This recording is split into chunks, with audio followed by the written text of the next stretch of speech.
Hello అండి, మా ఇంటి వంటశాలకు స్వాగతం. ఈరోజు మన కిచెన్లో కర్ణాటక రెసిపీ బిసిబెళబాత్ని ఈ వీడియోలో ఎలా చేయాలో చూద్దామండి. ముందుగా నేను ఇక్కడ ఒక గిన్నెలోకి 1 కప్పు బియ్యంని నానపెట్టుకుంటున్నాను. ఇవి రేషన్ బియ్యం అండి.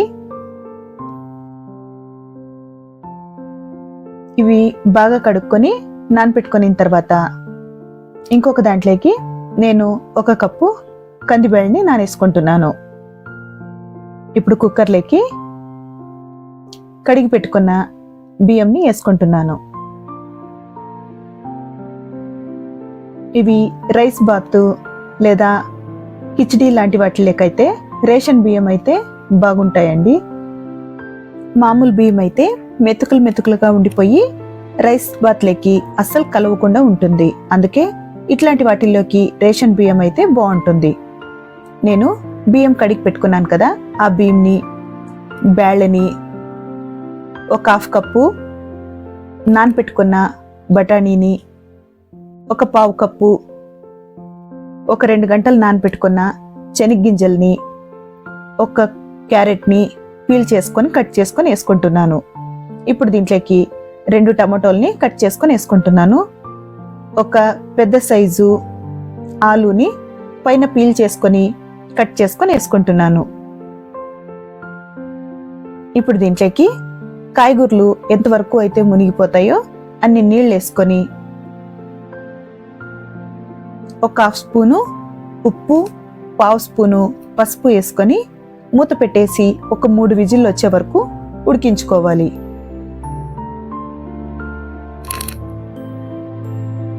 ఇట్లా ఉడికించుకున్న తర్వాత చూడండి, రైసు వెజిటేబుల్స్ పర్ఫెక్ట్గా ఉడికిపోయాయి.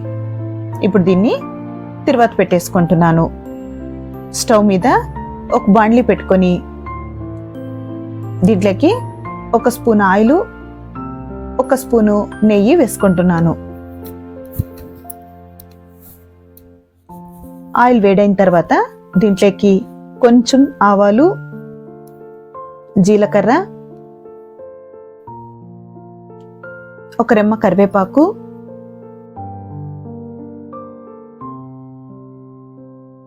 ఒక మీడియం సైజు ఆనియన్, 2 ఎండిమిరపకాయలు,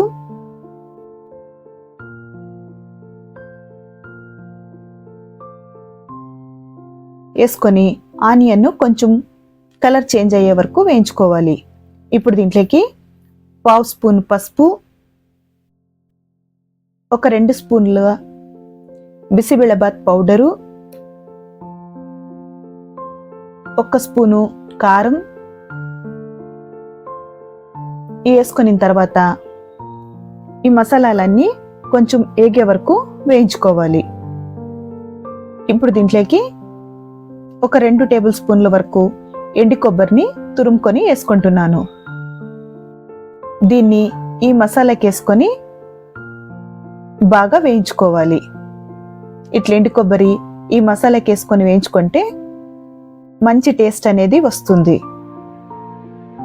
ఇప్పుడు ఉడకపెట్టి పెట్టుకున్నాం కదా కుక్కర్లోన, ఆ రైస్నంతా ఈ మసాలాలోకి వేసుకున్న తర్వాత 1 చిన్న నిమ్మపండు సైజు చింతపండుని పులుసు పిండుకొని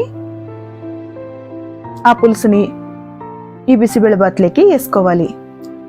ఇప్పుడంతా ఒకసారి బాగా కలిపేసుకున్న తర్వాత ఒకసారి రుచి చూసుకొని ఉప్పు పడుతుంది అనిపిస్తే కొంచెం ఉప్పు వేసుకొని 2 నిమిషాల వరకు ఉడికించుకోవాలి. ఇట్లా 2 నిమిషాలు ఉడికించుకున్న తర్వాత కొత్తిమీర వేసుకొని దింపేసుకోవడమే. అంతేనండి, బిసిబెళబాత్ అయితే రెడీ అయిపోయింది. దీన్ని కారం బూందీతో సర్వ్ చేసుకుంటే చాలా టేస్టీగా ఉంటుంది. ఒక్కోసారి కూరలు చేసేకి అస్సలు బూడు ఉండదు కదా, అలాంటప్పుడు ఇలా రైస్ని చేసుకుంటే చాలా ఈజీగా సర్వ్ చేసుకోవచ్చు. అలాగే చాలా టేస్టీగా ఉంటుంది. ఈ వీడియో మీకు నచ్చితే లైక్ చేయండి, షేర్ చేయండి, సబ్స్క్రైబ్ చేసుకోండి. మరో వీడియోతో మళ్ళీ కలుద్దాం. ఉంటానండి.